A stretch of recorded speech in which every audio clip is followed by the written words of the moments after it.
A rinky tinky tinky. I don't think it. For these powerful shoulders. God, I'm struggling. Hello and welcome back to the spare room with me, Lou. What's new, pussycat?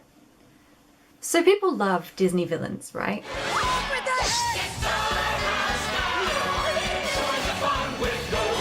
If you love Disney films, then you probably love the baddies. They're the people that we love to hate. Your work. Or just love. Full stop. They're selfish and they're sassy and they do and say as they please and they prove just how evil something or someone really can be. So it only makes sense to visit their backstory, right? And find out why they are the way that they are, right? Because there must be a logical explanation, right? Because no one's ever that evil just for the sake of being evil, right? There has to be an explanation, right? Right? Apparently so. So it has come to my attention, like many, that there is a Cruella de Vil film coming out. My invitation to audition for that obviously got lost in the mail somewhere, but it's all good, it's all good. This may come as a surprise to many who think that I'm a cynical bitch. None taken. But I'm actually quite excited about it. I don't really go in for all the Disney remakes, not because I'm stubborn, just because I just haven't watched them, so I can't really criticize them. But I love Emma Stone and I love Cruella de Vil as a character, and I've watched the trailers and I think they could be onto something. I'm excited to see where it goes, honestly. Am I a little bit nervous about what they're gonna do with the character? Slightly. And let me tell you why. Okay, so I watched Maleficent a few years back and it made me a little bit angry. And when I say a little bit angry, I mean I turned into a fire-breathing dragon and burnt down a village. True story. Look, Angelina Jolie is a fabulous actress and she sold that shit, okay? I get what it was doing, I get why it exists, but Sleeping Beauty is very sacred to me, so the way that they tweaked it and changed it about was not my cup of tea. Whether you like this film or not, and I can honestly see arguments both for and against it, I'm just personally way too attached to the original. And for that reason, I was outraged by what they done to my boy King Stefan, because they did him real dirty in Maleficent. Nothing is indestructible! He's such a dickwad in that film. He's so evil, and not even fun villain evil. He's just a jerk. When he's such a dynamite guy in the original. Lovebirds can move in tomorrow. Tomorrow? But Hubert, they're not even married yet. Why couldn't it be another king? Why the de Vil? Did they turn him into a monster? Well, I'll tell you why. Because someone has to be the baddie, right? And heaven forbid it be Maleficent, the actual baddie. Why is Maleficent the mistress of evil? Don't know. Why does she live with a bunch of goblins and a raven in a crumbly castle? Don't know. But she seems pretty happy about it. In Sleeping Beauty, she puts a curse on a baby just because she wasn't invited to the party. Quite a glittering assemblage, King Stefan. Royalty, nobility, the gentry, and... how quaint. Even the rabble. That's sass level 100. I love it. And I totally get the whole tragic backstory thing, but I like Maleficent because she's so cold. I don't want her to be secretly good.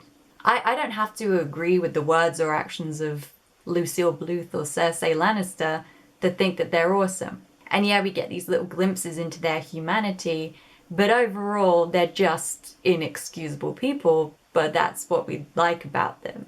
You are a worse psychiatrist than you are a son-in-law, and you will never get work as an actor because you have no talent. Well, if she's not going to say anything, I certainly can't help her.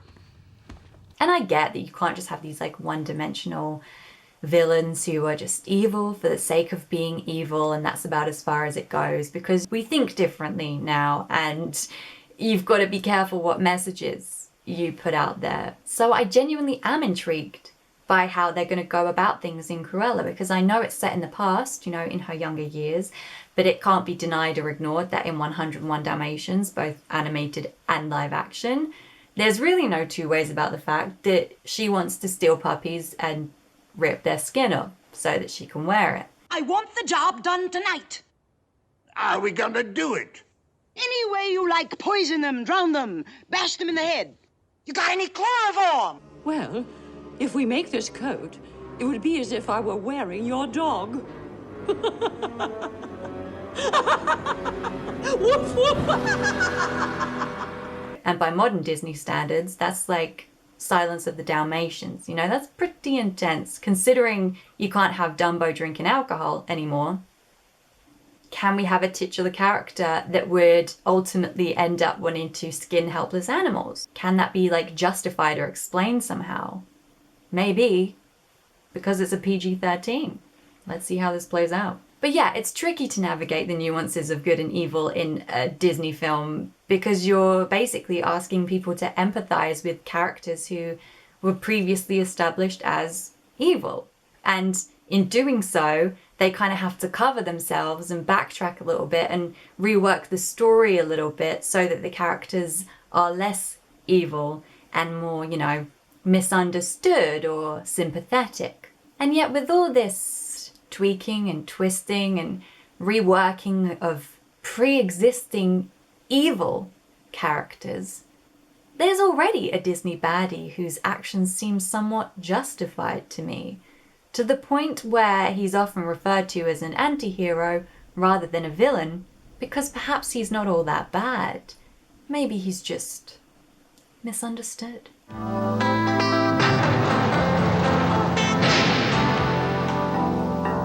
The Aristocats. Well, the name says it all, really, doesn't it?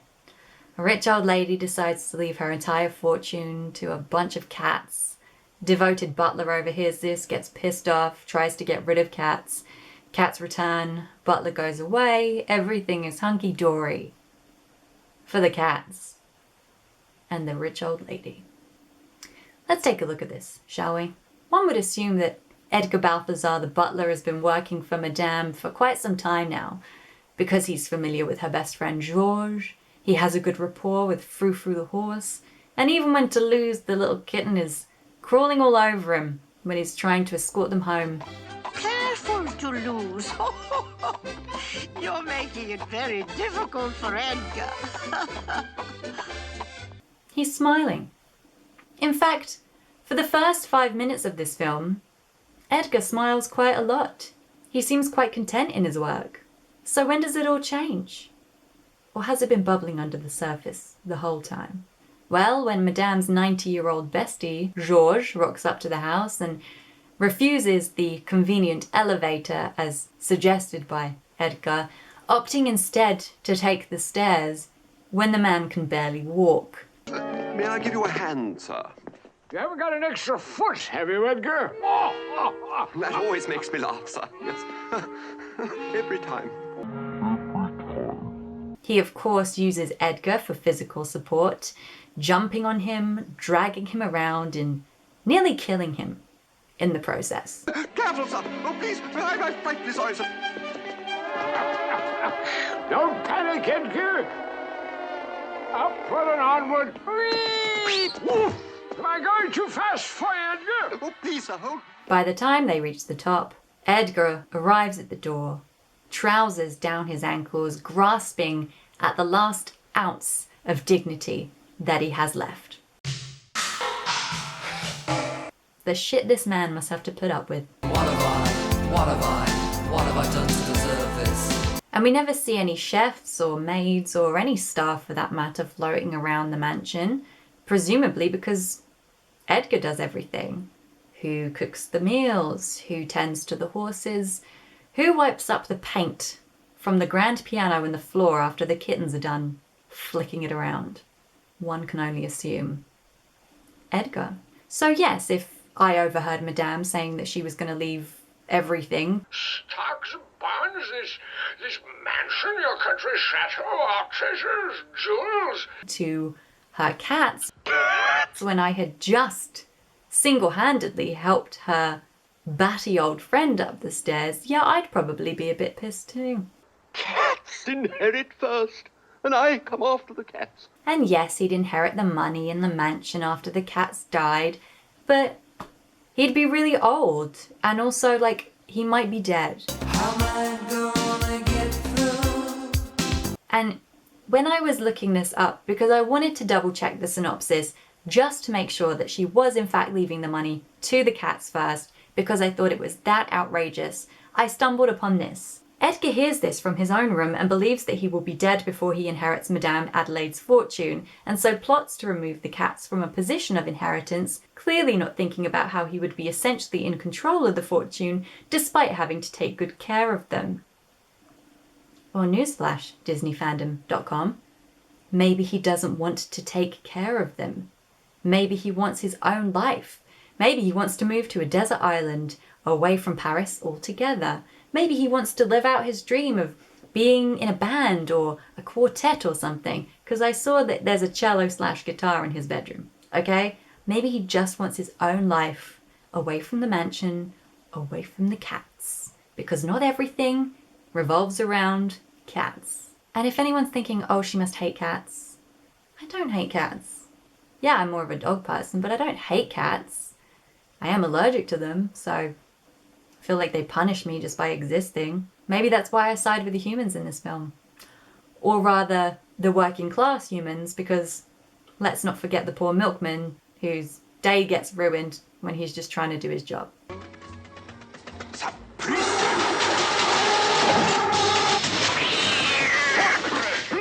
Yeah, and maybe the wealthy characters piss me off, both cats and humans, because they don't know how good they've got it. Madame can't see beyond her cats, no cats can't see beyond her. And at the end, when Edgar's being shipped off to Timbuktu in a trunk, and Madame is adjusting her will and says, oh, if only Edgar had known about the will, I'm sure he never would have left. Well, he's probably going to freeze or starve or suffocate to death in a trunk, all because of that stupid will. How deliciously ironic. And she probably only noticed that he wasn't there when her breakfast wasn't on the table. Sorry, I'm making assumptions. But this film just makes me very angry. And just to clarify, yes, the cats probably would have died in that trunk too, but the trunk was never in the original plan. The original plan was to get them up to their eyeballs in sleeping pills, put them in a comfy basket and drive them out to the countryside. We never actually know what he was going to do with them because his plan gets sabotaged by a couple of dogs. But death is never explicitly mentioned. He never says he's going to kill them, so maybe he was just going to leave them somewhere. Which, no, ethically is not very nice. But if they didn't make it to the countryside, they never would have met Thomas O'Malley, Duchess never would have fallen in love, they wouldn't have met the jazz cats, and this guy wouldn't have recovered from his alcoholism. Everything happens for a reason, man. But seriously, these cats got a taste of another life. A life away from the mansion, a life away from their owner, a life away from humans. And I think ultimately, they turned out all the better for it. But they still end up getting money for nothing because, naturellement, they're Aristocats. And if you look at the lyrics to that opening song, it's just about how spoiled these cats are. Seriously. Aristocats are never found in alleyways or hanging around the garbage cans where common kitties play. Oh no! Not that I'm bitter. I just don't like seeing cats with more money than me. Edgar and I have that in common.